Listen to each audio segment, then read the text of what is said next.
আমি রিমা। কেমন আছো তোমরা সবাই? আমার নতুন একটা মিনি ব্লগে তোমাদের সবাইকে ওয়েলকাম। ঘুম থেকে উঠি সবার প্রথমে আমার কাছ থেকে আমার নিজের বিছানাটাকে টিপটপ করে ক্লিন করে নেওয়া, সেটাই আগে করে নিলাম।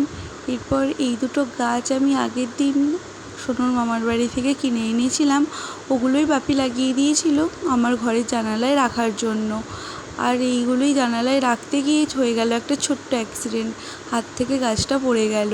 যাই হোক, ওইটাই আবার পরিষ্কার করে গুছিয়ে রাখলাম। এরপর গপুকে একটু দেখিয়ে দিলাম। গপু আজকে অনেকটা সকাল সকাল উঠে পড়েছে, মাই ওকে তুলে দিয়েছে। তারপরে মায়েদের ঘরে চলে গেলাম মায়েদের রুমটাও গুছিয়ে নেওয়ার জন্য।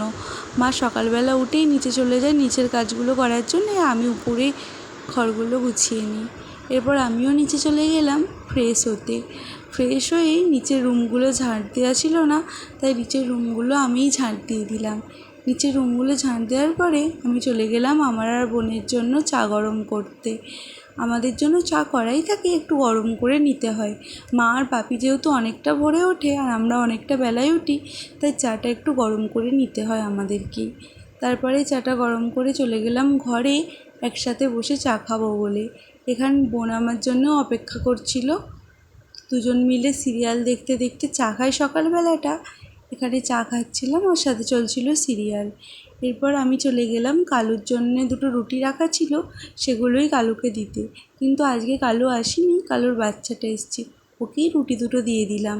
আজকে এই পর্যন্তই, টাটা সবাইকে।